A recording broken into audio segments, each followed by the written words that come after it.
Pemirsa, terima kasih Anda masih menyaksikan Prime Time Talk. Saya kembali lagi ke Pak Mukhlis. Pak Mukhlis, kalau ketika memutuskan akan membeli satu lahan, sebuah instansi itu bisakah kemudian memilih NJOP tahun berapa yang akan digunakan meskipun misalnya pada tahun pembelian itu adalah pada tahun 2014?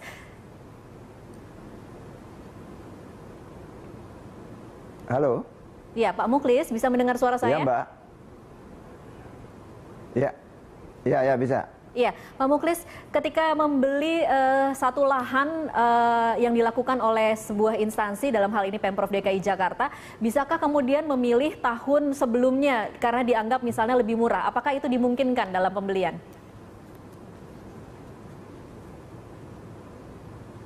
Jadi soal tahun sebelumnya dengan tahun yang akan datang itu kan tergantung tim penilai instansi yang bersangkutan. Yang kedua tentu tergantung juga penjual tanahnya. Dia mau menjual sesuai dengan NJOP atau dia mau jual sesuai dengan harga pasar di daerah setempat. Oke, lagi-lagi ke kesepakatan dua belah pihak artinya ya Pak Mukhlis? Betul. Oke, baik. Saya ke Pak Yasin. Pak Yasin, ini mengapa saya bertanya seperti ini? Karena memang hari ini ada bocoran pertanyaan yang diungkapkan oleh Gubernur DKI Jakarta Basuki Cahayapurnama yang mengatakan bahwa kemarin ia ditanya, apa tidak terpikir kenapa tidak memperlambat NJOP. Bapak kan mau beli NJOP, harga terendah kan urusan negara. Bapak kan berhak menentukan NJOP. Kenapa tidak memperlambat NJOP supaya bisa beli barang yang lebih murah? Apakah memang ada tuntutan kepada pejabat negara dalam melakukan pembelian untuk mencari bagaimana caranya supaya lebih murah, supaya tidak dipersepsikan memarkup atau tidak dipersepsikan ini untuk korupsi? Ya. Jadi kita kan juga tidak serta-merta mempercaya bahwa ada pertanyaan seperti itu. Oke. Ya kan. Jadi kita kembali ke NJOP itu adalah kesepakatan yang dicapai antar instansi. Taruh itu Kementerian Dalam Negeri, kemudian BPN dan Kementerian Keuangan yang dalam ini adalah Dirjen Pajak gitu. Nah, mengenai pembelian yang harus dibeli oleh keuangan negara itu pasti memilih yang murah sesuai dengan NJOP pertama atau pada harga komersial yang ditetapkan. Kalau memang tidak bisa menggunakan NJOP karena zona. Zona itu biasanya NJOP-nya lebih rendah, harga pasar lebih tinggi. Nah, harga pasar ini akan dihimpun informasinya. Jadi di lapangan apakah betul nih harga pasarnya sekian, NJOP-nya berapa. Kalau ini sudah masuk dalam perguliran masuk kepada penegak hukum, pasti akan dicari itu. Berapa harga komersial, berapa sebenarnya NJOP aslinya gitu. Adakah itu adalah niat jahat untuk memarkup harga tanah atau tidak? Adakah uang mengalir yang dalam pengertian kickback atas markup harga tanah itu seandainya ada markup gitu loh. Apakah ada aturan yang dilanggar atau tidak dalam proses pembelian tanah itu. Jadi perjalanan masih panjang. Artinya kita menghargai jerih payah dari ya lembaga auditor dan lembaga penegak hukum yang dalam hal ini adalah KPK di dalam mengurus kasus ini. Pasti akan ada katakanlah hasil yang akan disampaikan kepada publik, apakah itu di pengadilan apabila masuk proses hukum berselanjutnya atau mungkin berhenti karena tidak ada indikasi pidana akan disampaikan oleh KPK. Baik. Saya bergeser dulu, sudah hadir bersama kita pengamat administrasi publik Universitas Indonesia. Kebijakan publik Universitas Indonesia, Lisman Manurung. Selamat malam Pak Lisman. Ya Pak Lisman, kalau Anda melihat kasus ini sebenarnya bagaimana prosedur pembelian lahan yang paling tepat yang dilakukan oleh instansi agar kemudian tidak mudah menciptakan dualisme persepsi seperti saat ini? Ya, terima kasih. Yang saya kira justru dualisme persepsi ini menjadi menarik gitu loh, karena publik terkesan tidak percaya kalau Ahok bisa melakukan sesuatu yang tidak sesuai dengan apa yang selalu dikemukakannya, ya kan? Tapi di sisi lain kita juga harus lihat bahwa ketiga pihak yang bersengketa ini kan lembaga publik semuanya kan, KPK, BPK dan gubernur gitu. KPK bersengketa atau KPK tidak bersengketa? Oh, penegak hukum, sorry, maaf.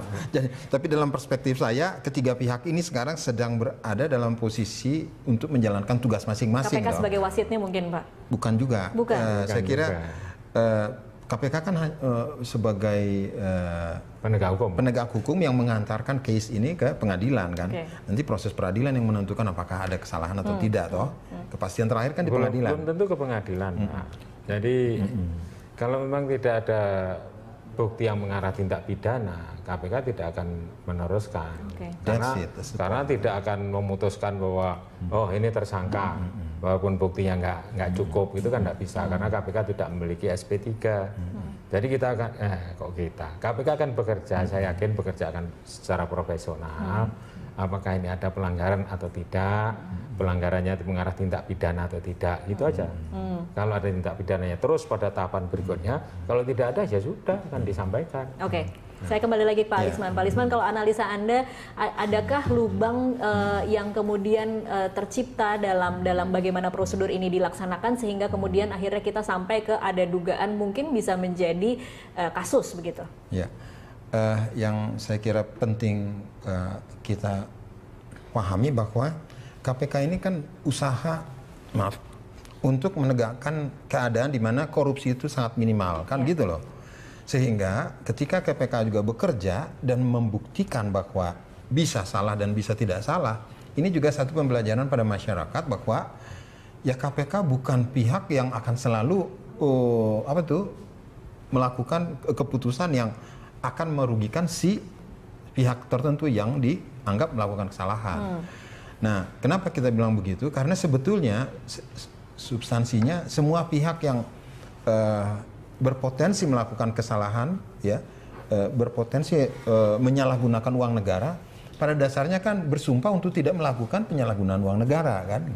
Nah, ini menjadi menarik. Yang bagi saya menarik adalah ketika perdebatan ini tanda kutip berbeda dengan perdebatan korupsi-korupsi yang lain, ini menjadi sesuatu yang bermanfaat untuk kita semua bahwa rupa-rupanya ada saja keadaan di mana satu pihak itu sudah membuat kesalahan. Kemungkinan besar bukan niatnya untuk memperkaya diri. Anda mau mengatakan bahwa Pemprov DKI yang melakukan kesalahan? Bisa melakukan kesalahan dan bisa tidak melakukan kesalahan, itu kan nanti akan terbukti dalam proses. Tapi ini kan menjadi satu arena untuk mempertunjukkan kepada masyarakat, ini loh, masing-masing pihak sudah berusaha untuk menjalankan tugasnya. Seperti yang dikemukakan oleh Pak Yasin tidak bisa menyalahkan BPK. BPK sudah menjalankan tugasnya sesuai norma kan. Nah sekarang Gubernur DKI juga menjalankan normanya. Nah, tetapi barangkali pada tanda kutip, ya beliau mungkin tidak pada tempatnya untuk langsung menyalahkan apakah BPK salah atau tidak. Itu kan itu institusi yang sama-sama menjalankan tugas masing-masing. Pak Yasin, ya menarik tadi yang dikatakan Pak Lisman, kalau mungkin terjadi kesalahan, tetapi tidak terbukti ada niat untuk melakukan kesalahan, adakah celah kemudian ini tidak akan berlanjut? Ya, jadi seperti informasi yang kita dengar di berbagai media bahwa NJP itu yang menentukan kan pihak lain, apakah itu dinas kesehatan atau tim, ya, bukan gubernur sendiri yang dalam hal ini. Nah, cara mereka menghitung NJOP itu seperti apa? Itu kan harga perkiraan sendiri atau HPS. Di dalam pengadaan barang dan jasa ada harga yang ditetapkan. Yang menetapkan itu adalah orang yang ada pada keahliannya. Ahli apa enggak? Itu nanti yang menentukan KPK. Orang ini ahli apa enggak dalam menetapkan harga ini. Kalau tidak ahli, ya nanti kan ada keterangan-keterangan yang akan disampaikan. Gitu. Kalau orang tidak ahli menetapkan harga itu, berarti sudah melakukan pelanggaran. Gitu. Baik. Jadi terus kemudian tanah itu bermasalah atau tidak? Kan harus membeli tanah itu harus clear dan clean. Itu prinsip-prinsip pengadaan barang dan jasa, apalagi tanah yang dilakukan oleh pemerintah. Harganya juga harus confirm bahwa itu tidak terlalu mahal sehingga tidak merugikan keuangan negara. Kemudian proses penetapan HPS-nya pun juga harus dilakukan oleh tim yang punya keahlian. tidak bisa tidak gitu. Oke, baik. Saya punya fakta yang tangkap bisa diungkap bahwa ada surat yang ditandatangani oleh Kepala Unit Pelayanan Pajak Daerah Grogol yang menyebut tanah di lokasi, dalam hal ini karena masih ada perdebatan juga lokasi apakah di Kiai Tapa apa di Tomang Utara, tetapi di Kiai Tapa itu NJOP-nya 20,7 juta. Nah, ketika ada fakta seperti itu, kemudian itu yang digunakan oleh Pemprov DKI Jakarta, apakah memang ada tuntutan terhadap suatu instansi ketika membeli, lebih baik memang mencari harga termurah begitu? Jadi begini, tidak serta-merta langsung kemudian terhadap harga pasar saja begitu, Pak Yasin? Karena yang namanya gubernur itu kan administrator. Oke. Jadi orang yang punya katakanlah kekuasaan dan menetapkan kebijakan.